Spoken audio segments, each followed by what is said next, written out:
Nasaki Kodir, dia natusai, napsai apa, amanah mungkin berbuat dengan ini.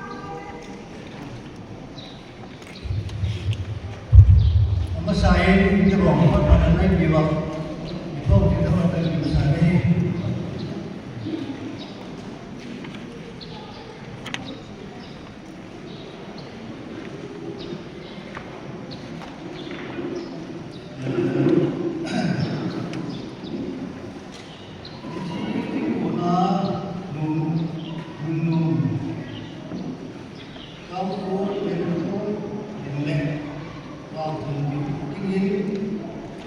Ngày nay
blessing ahi Ijesun hobongin ama chungchang kulchuna akineze dan thinga azining nating in ahi monading ima akimokoi Ijesun hobongin silpatna lekha hi ahi tenge paole ama biodata min nemni king hokip apa min le zapotang hokip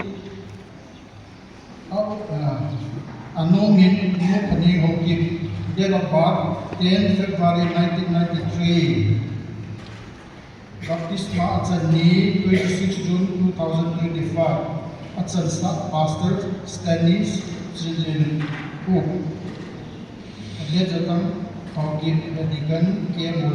Mursu Baptist Church Tulkumang Secretary K. Mursu Baptist Church More Baptist Church NPC, Uti Baptist Convention India Company number 15, More area. Sepakna recommendation date 7 June 2025. Jahan Vena Urham Sohotho, Lupo, son of U, Lakosi Lupo, Le E, Atlehi, Lupo, Anahi, More Baptist Church, Ilakona, Suna, Obongya, Mahisin, Adahi. Bulan Sohotho Lupo Eko Tantinga Sunedi Lumya Laini Naha Min Board of the Country Amachun Sangku Ulchin Akinezi Hodan Tupitu Lawa Atswana Ima Akimukuna Hi Chutolanin Tiket Bodin Bulan Sohotho Lupo Hi Hodan Tinga Sunedi Inaiti Umungipi Takerin Sepat Nale Pondok Nah Mungkide Bulan Sohotho Mapayada Kamin Sohotho Lupo Apamin Zakusay po anu min hadiri po apini 14 September 1991 to the 3rd January 2011 Minister Reverend Thamsap Kibigyan Yukutan Hoki Pumong Secretary NBC Reverend Tony Church Pastor Baptist Church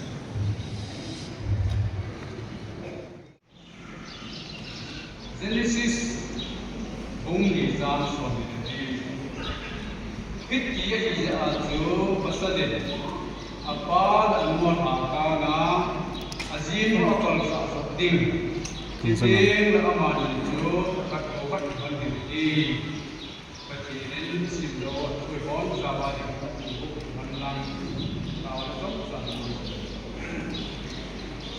Timjing Lahat Genesis Only Zan Swami Pasal anu apa hakanga asya ding di punya nang in itna nang na hi nang kiche nang le nu la pa santai ani na te hebrai kun so kun sa ya ma kiche ni patre ni ko sa bi in ido sel a kiche ni sa hi za ling dan so sa ko ni ma ne Kecil itu doa hina karena hi, ani na asu kecil ini demi pasal kita tua, demi pasal tu ama si tayo, ama atayo, kumdang dia terlupa, kecil asu kecil na kahasa ni tahu sakit kecil ni Jadi first Corinthians segi sang ni apa nama suci na hele, agam lam taas ini ngatu.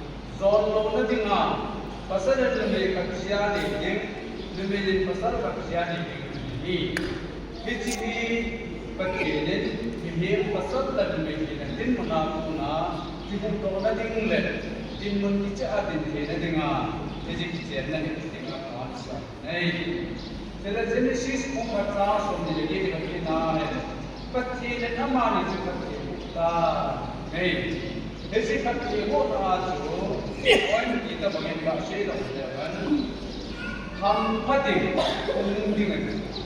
Amani jo hampahonding umumnya jadi. Lese jo umumkan umumnya. Sedangkan orang sahating, mereka ni nalai bandai jolan lembek lembek, acunga tu dewan orang sahating. Sekitar lese jo tinggal di dunia itu si amani kita orang ini.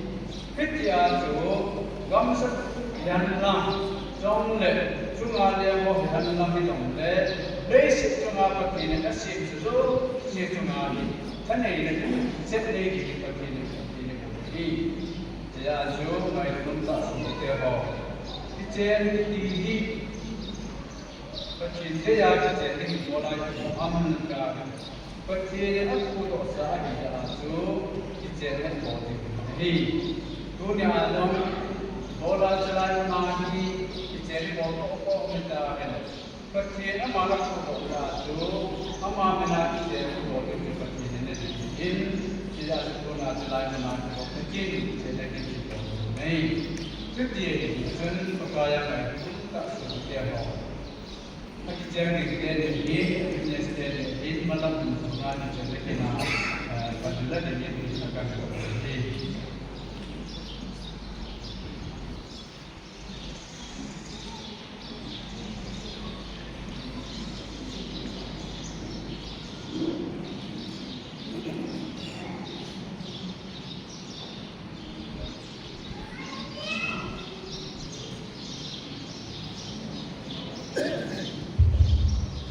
Kala ada muka dia oh ini kuati seperti ini apa dosa nanti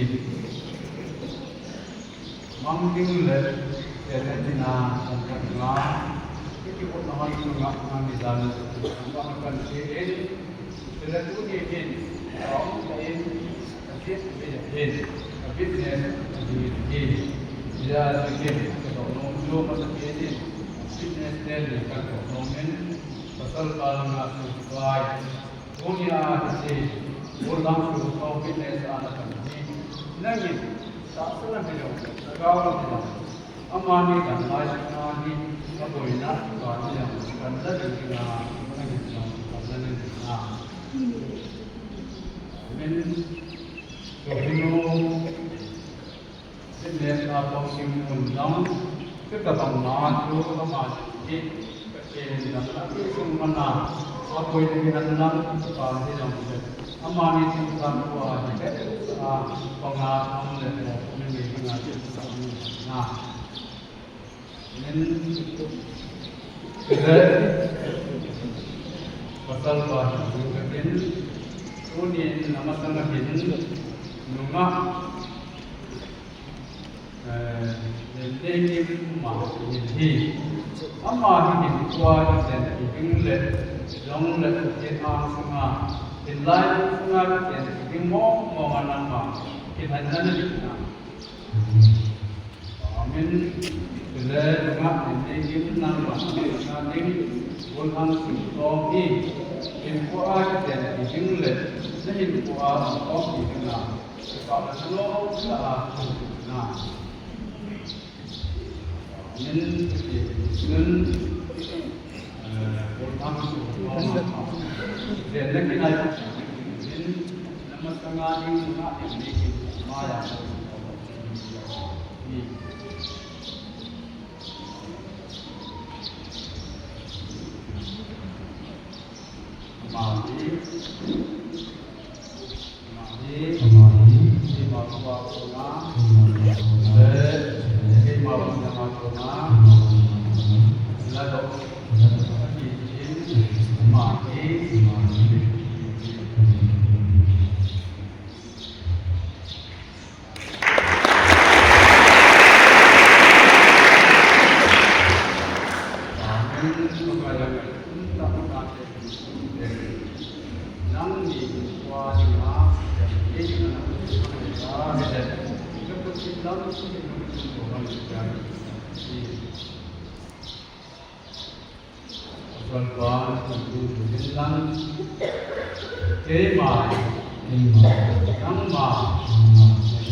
le bino nunga ni timen ya ke ma nang ma tu ko ni punya kana ya tu de ni an asa na ni nong le ba na ni an de ni nong le au che ni an vai ni nong le vai ni le ya bo ni ma ni ni se tu ja ni na ni se ka na ni le den ni na ko sa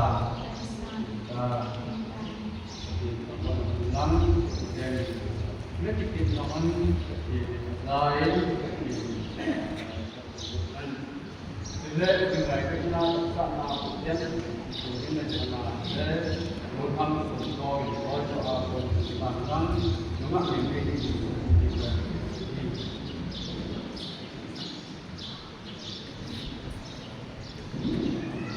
năm kế mà một năm cùng coi năm mà nó là cái gì cái gì có cùng là gì cái này là cái này lúc thì đi mà tin rộng năm mà thì mà thì các bạn thì để các bạn thì tin là năm mà dễ mà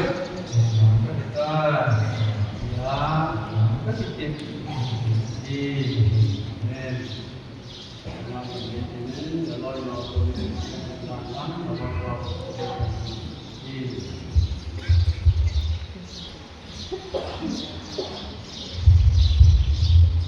cái mà làm cái gì nắm mà vô nó có gì cái gì cũng biết có một cái áo là các ngày là cái điều yếu thì là cái mà tiếp tục nắm mà thì là cái doa cái gì rất là gì rất là cao kim na nắm mà sẽ được cái gì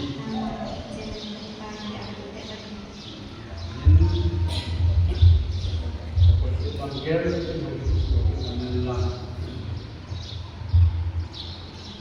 tiếp dia đến cái mà có bài ra rồi đang còn là nên ba cái gì sắp ba cái gì sắp cao kim na từ đấy Krista cũng là cái gì ông nên có thằng nào cũng là cái thằng nào thì cái gì nó có bao giờ Lang ketinggalan.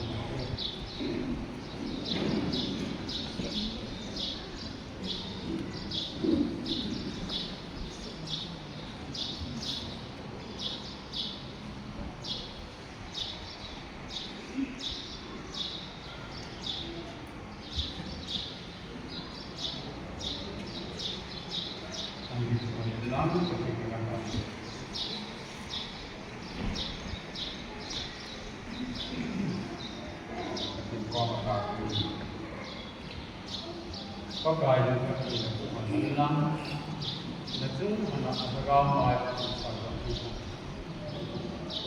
cái tiền làm cái lúc thì mình làm là lúc thế ra của mong cái tiêu là thì cái là cái cô thì cái tiền này là rất là cái tiền này có đằng thế vào nên làm thì nó nên làm cái gì thì mình có thể biết nắm đi trong tiền đi qua đi đó là nào cái tập đó là nào các bạn những cái gì các anh đấy sẽ tương lai thì cô thì mình chọn rồi đến ngã chúng ta là cái công việc là cô mong cô và nên còn cái gì rồi đi đắp cô đọc ra thì ra đây đi cho nó không phải dia senamane nang tiada wala ni mane am suka dan mangka It's also in the modern in our today and photo Kemana. Today I go and Komana. King I do how is it a lot of Krista in begin the China is all in Jason have a middle sit have been a year of Nama. But then Amani is it the level of the Amani? I had to go to Manaki, the Amani. John let not walk on the begin. None of Amani for long, the Lucy and Santa. The good king of Amana is a Mozo, Sigma. If you think of what which time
Where is the This is the subtitle Mr. Subatom Age and 4 Son of Mr. Rafi 4 and Jesus Atli 4 and Miss Emily of Kim Age and 3 Doctor of Kim Dampan of Kim and Jesus Atli of Kim were united in 40 In the name of the Father, the Son, and the Holy Spirit.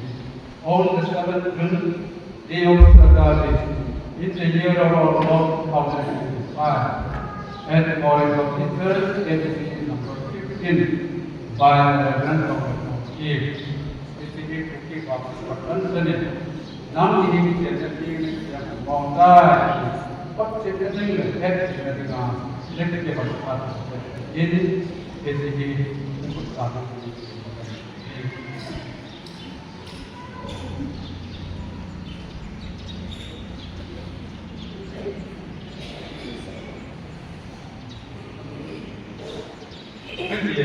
Đến ngày chúng ta về vào lên ra lên chủ nhà thì cả buôn bán của những lên nông nghiệp thì lên những ama ni ini sebenarnya ya saya mahu ini seperti ini ama ni saya punya mahu di bawah dan dua bisa ini seperti itu bawah so nak ini mengapa ini bahasa ลัง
Welcome sobat episode welcome sebenarnya jadi episode untuk jadi di sekolah sobat ini aku akan cerita ini tentang PT sobat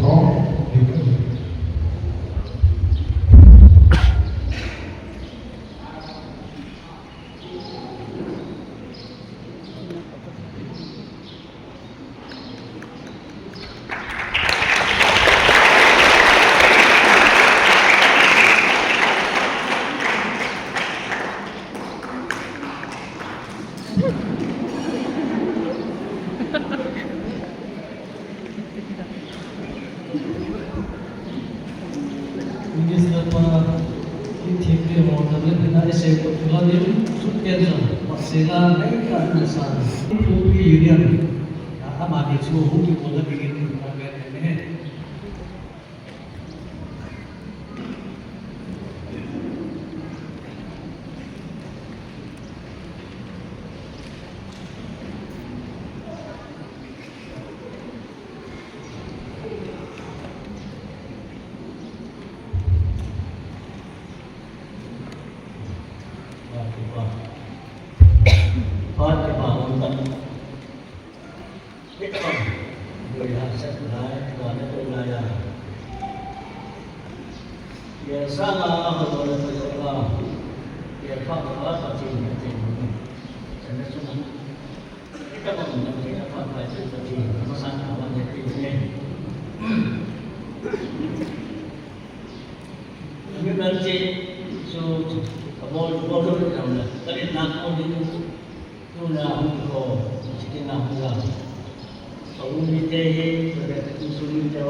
solusi.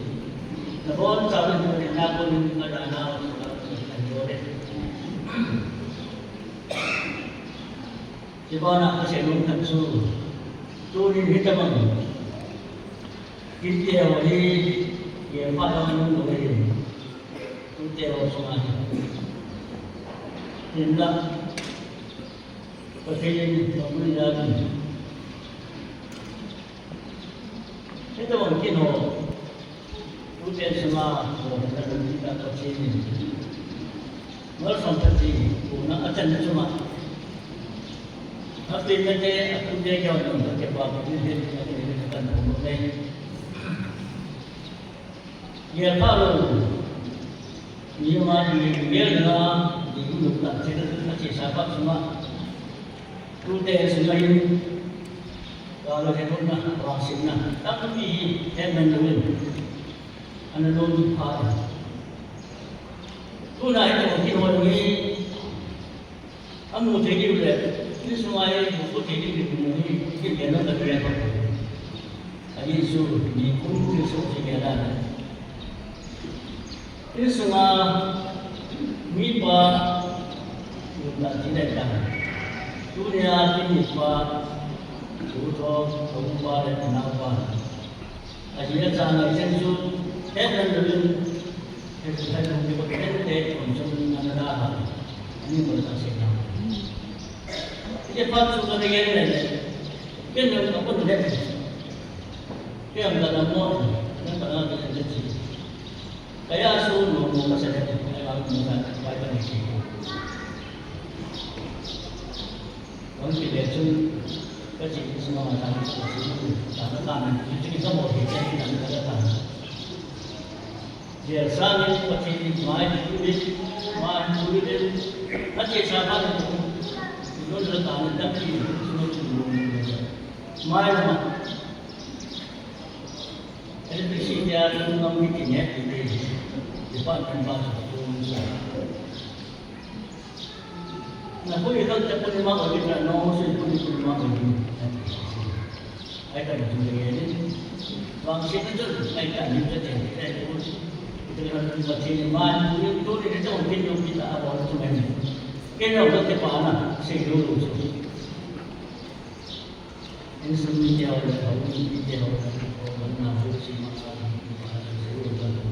ini sebab semua kansu dia boleh jadi yang kami pun masih ini hendak kita masih kita dengan kita ngaji kansu ini jangan sendiri lagi jangan aja ayah dengar mulu ini seperti mulai datang ini sesuatu ada yang awak dengar jangan dan mencoba sudah baik sahaja kita lalu ini semua dengan awak dosi ini mingat dengan insan ini orang dosi itu percaya ini semua nama ini percaya mungkin sesuatu yang lain sesuatu komunitas itu pada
Jadi pakai ini, umumnya berupa mungkin insan itu tidak dapat pasal ใจในการเปลี่ยน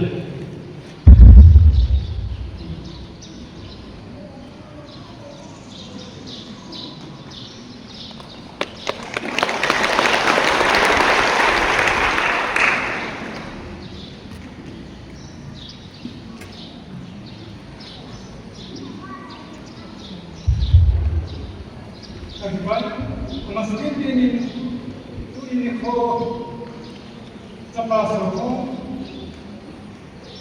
Indo kita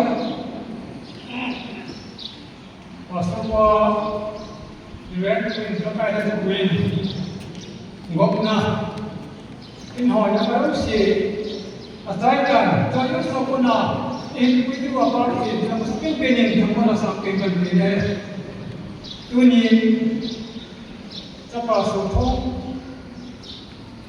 kita bama isu awla pusu ala pusu kaya dia pakai begini itu bang tuan saya dan dia tu ye pa kira muda miti yang mana ye kita nak dilopi tahu kita boleh ye HTU ego boleh Kaki kami ini, kaki sangat ini, amanah yang kecil bawa lagi ini, amanah yang penuh semua alam tuan ini mana ini, pakai kecil ini, jadi yang ini kata itu henti, penuh sena, tinggal itu na, ada salah jauh, ia kaya usah, amanah yang banyak, apa orang usah, pakai kecil ini, tu ini henti na. Saya jawab saya itu STU Takiela sampai kami terkenal amanah dengan tentang kami konsentrasi itu tuin dipatu amanah cuma itu kita menjaga mungkin kalau terkenal ini kalau kita ingin cerita jawab tentang ini jadi saya kan kita lah mungkin untuk kita jadi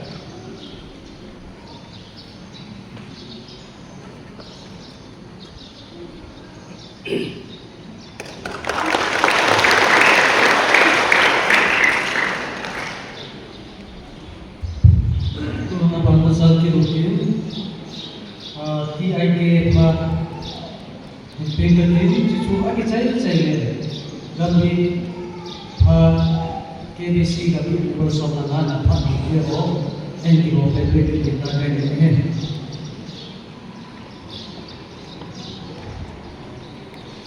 Dia tak punya bentuk.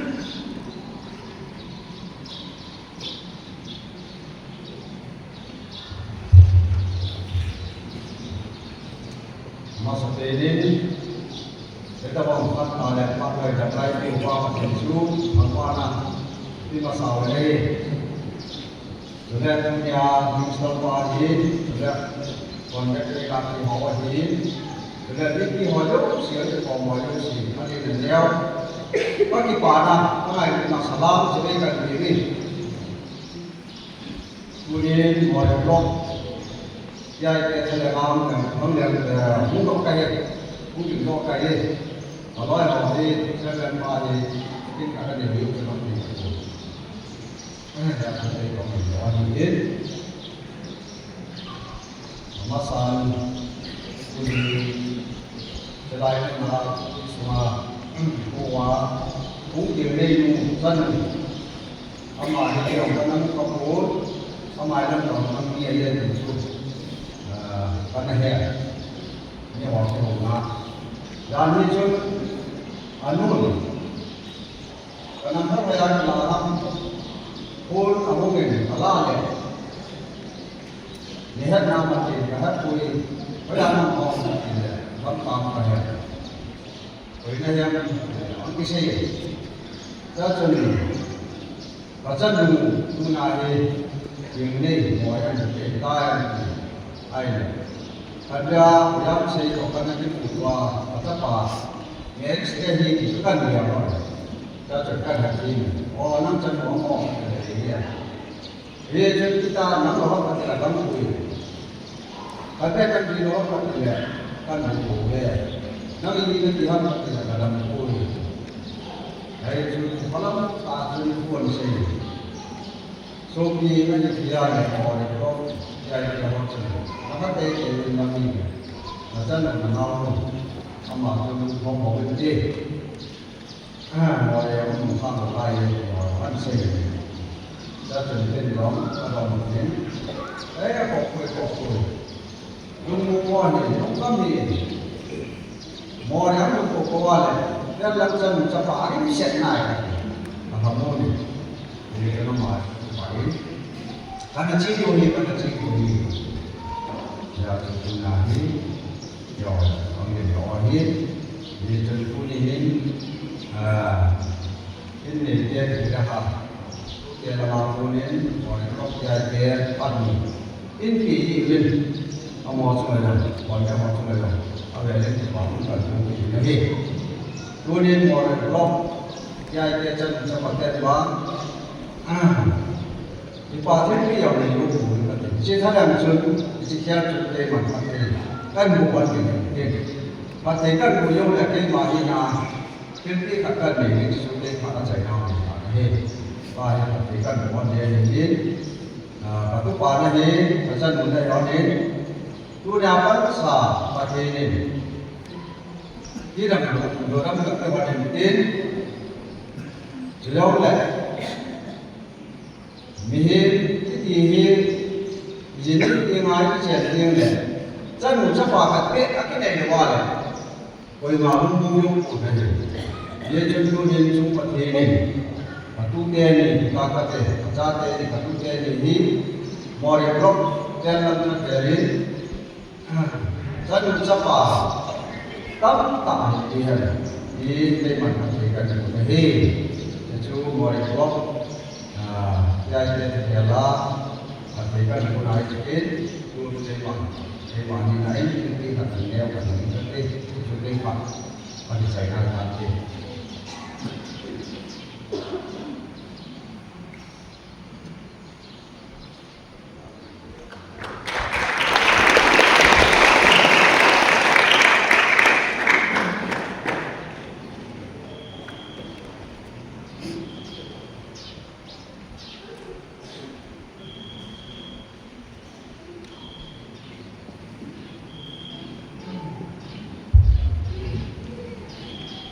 Bawang tak sangat bila sembilan aku ni, kami semua semua kisah nanti kimpahin, tak ada progres aku ni, jadi macam dalam kehidupan ni, kami semua pandai hidup ni. Kami lebar asal kami mau ni. Ujung dah asal departmental awal. Women, ujung awal. Isam hawa satu dua hari di mana pun berlalu. Bawa ni kami masuk kita abang kami berhati.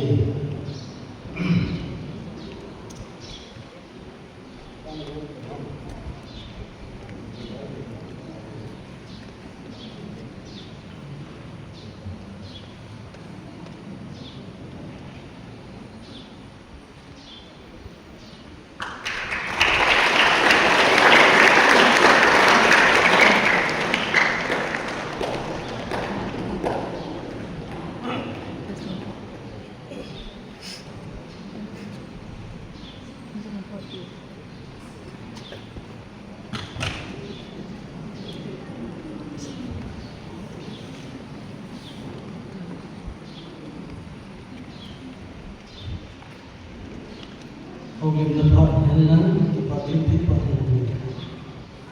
Ini saya tempat itu spesial number power lagi amapur amanya dengan bayar tu betul.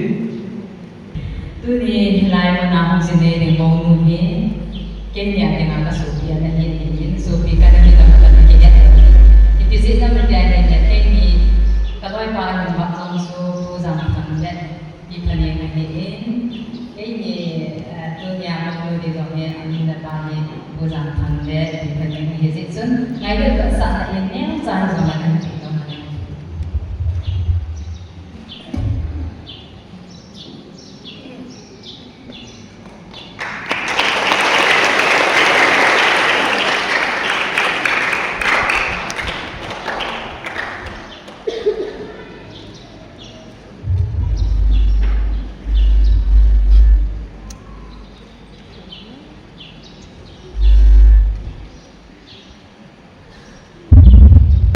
Ini pagkain ikipapina o pagkain yang dibengo yo.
Iko sai ni yang amani yang amani yang tu kalau dia pun ni dulu कि मंगलोरी ने या amani yang di pas kan se eji tiu kini ni tung yang di pas tu pan se tin amani tung le sini te ko na amani pathen si ne yalin ini sumi le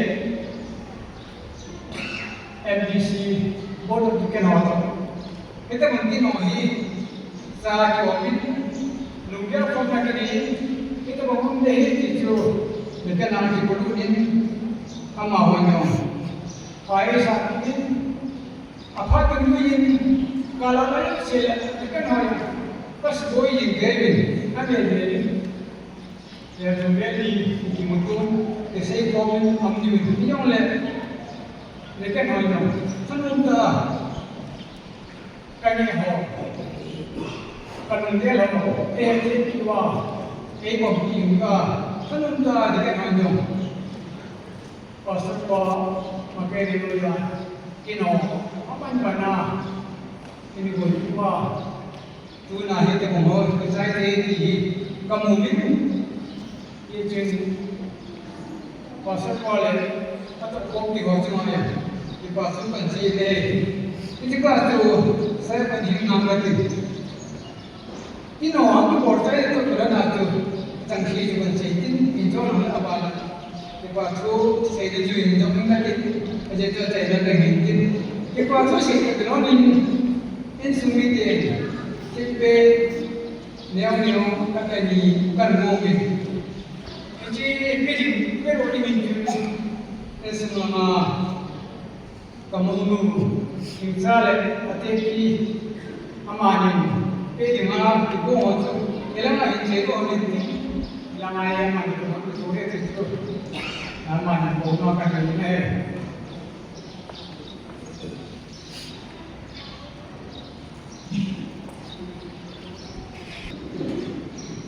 amas pedi kau bukan ini Hukum lama dengan cedera ni kan mungkin jadi berkah itu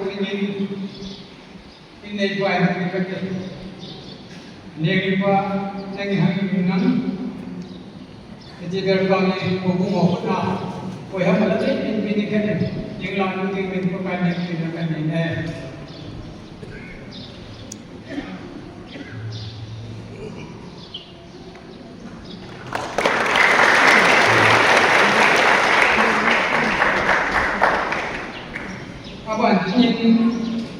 tuni kintin tu kelonta kaya tu church pastor tu never told them church pastor amma ini kepe hakani nombe ejeju tu namun devi deng dilemin ejeju meeting pastor pa yang ini tu makan deh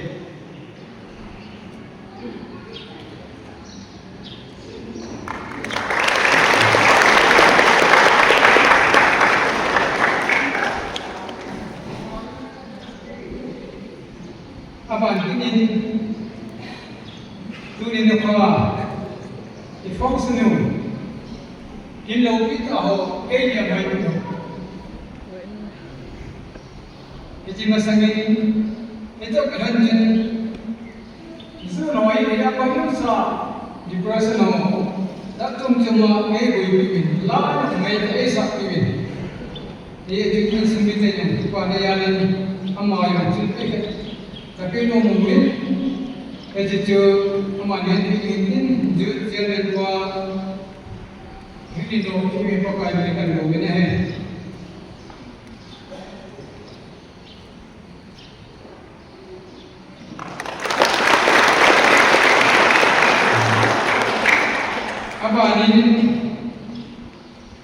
tuni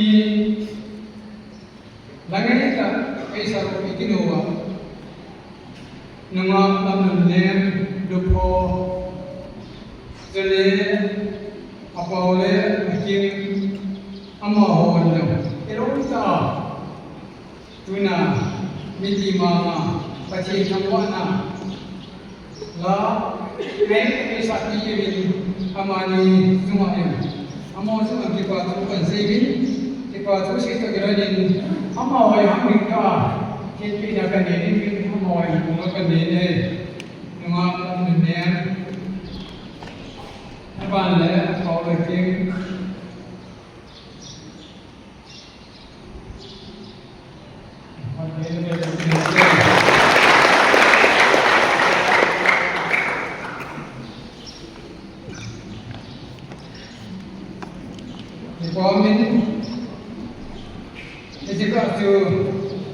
Ibu Sina akimang tao iyalo siya isino isitu hindin izakan seban bandamin abana kung imbatin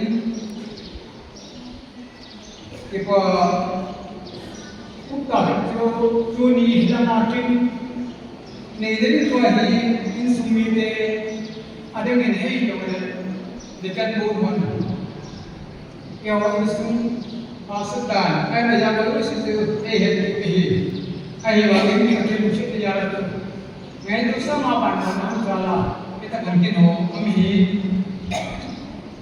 pilihan itu tangkat info yang penting. Tuna yang ini diketahui ini sama ilmu aku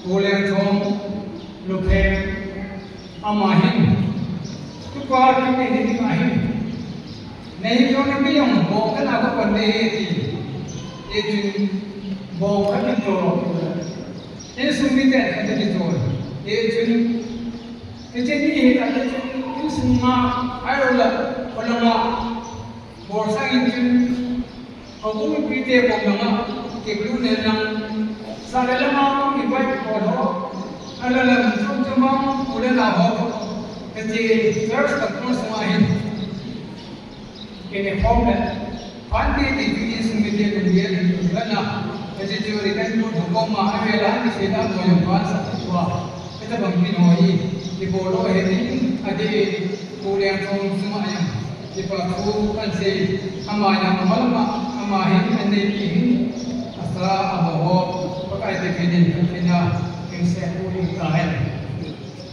Jadi tidak ini semua ada boleh tahu, boleh bola, jadi dia sama pemain, ada si mereka pemain, ada pemain pemain, ada top pemain, ada nunggu di Sophia, nunggu di siapa pemain. Lalu suami, amma ini siapa? Kalau harus siapa ayam. Kita kan sein no ya le yang macam mana kan beda tuni kita bang kalau lama kau program ni nama akibela pakai duit ini tu nak tu kerja pada ini IIK dan kilo ekonomi kita bang Kilometer, kita kena dari mana? Amau isu semua yang kita lakukan sih, amau yang penting, tanggungan akan ber, itu bagi bodoh begini pakai penting, amalan paling amau yang penting dengan seperti kita itu yang sering dia itu siapa kela kan perlu kenyataan.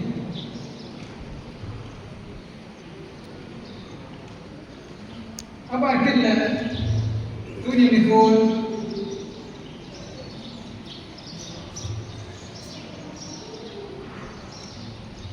mau punya training gari amin kita kayak mana? Sudah itu hobi le, kamu nak ini kita ciri awal itu ni mah, ada iko, ada loben, ada auto. Ada gari ni, ama ni juga, enpuluh, ini semua dia boleh juga, ciri awalnya kan ini kita bangga, kan ini awal mesti, macam kita itu macam mana, gari Untuk dah isi semua yang kita tu yang sendiri kan mungkin amalan yang siapa orang ini pakai kerja ini kerja di sini yang tahu kan.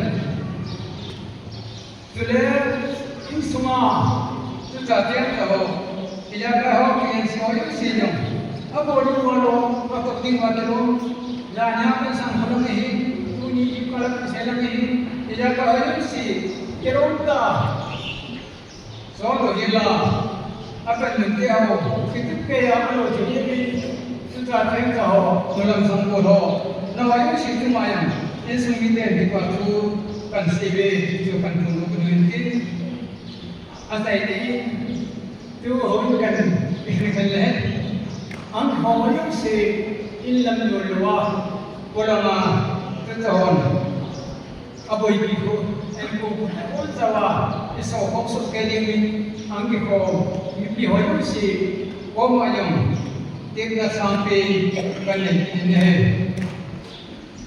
yejin el om taon hoyong goda kondak main nanti jodi samsa iba tu sengkegela bebalan mojakan dan cuma memina akimin hoyo sehingga lorula dong bintin atau itu sungkem baik mungkin ada dua ini kan ini kau kalau baik lagi waktu lagi yang sengit yang itu kan tu begini tentu iba tu sehingga bisa bukan dia macam cerita ni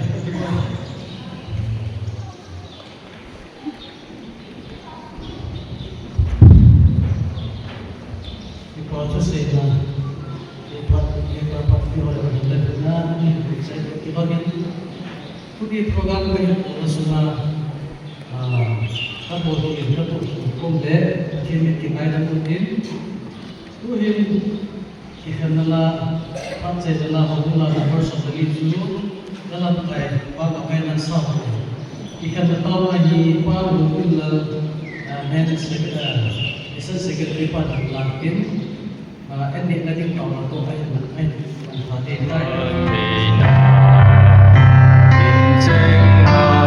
Matin Adam Levi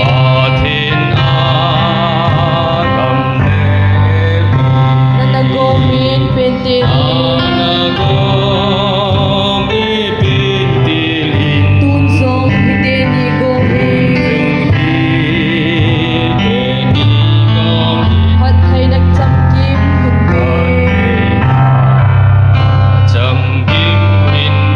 Pentil ku umsan bangin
Kristen in sung khát sim khom pi dia salai la để thèn nang nahi lung thing se lin pakai song pum min mi nu hing se ti nang ka hin theng ta Tung si ti ta a nei hen a hi le nu mei lung ro ta ro ka hi hen lang lim bang ka hin bel ta nei ngai lu bin na chun le zo ye la ka hin be in sung nom khat sim do di kinem ta in ka hin be le go nei lu se in ngai lu na in ai kan khom sing hen lung sit na in ai chen khom pi hen in chen ko sa kilom ta sim do ding in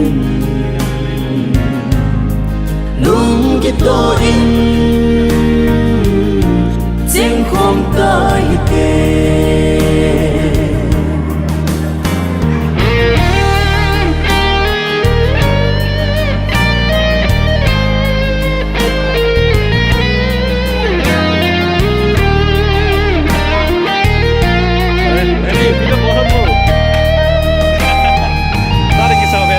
Asat ni kho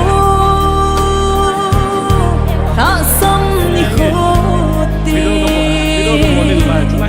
nei he thi mi nei ha mon sin ipo ni kho nei ki pa mi lang nei tiêu kong si Inem ka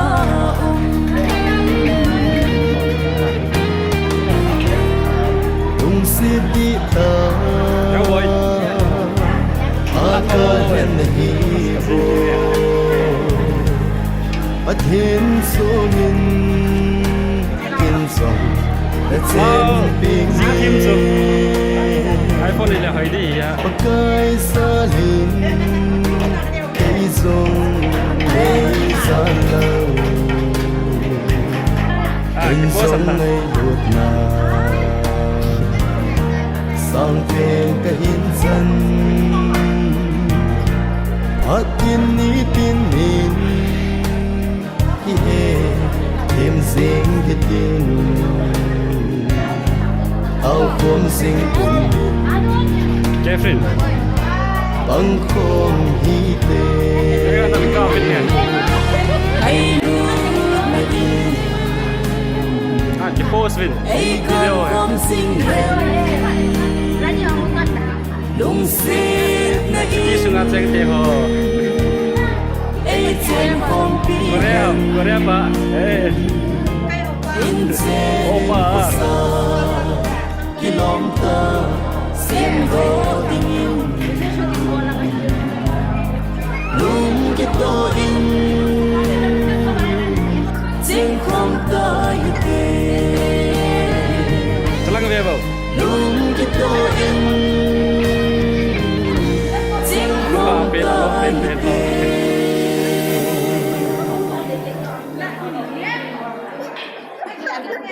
Bye.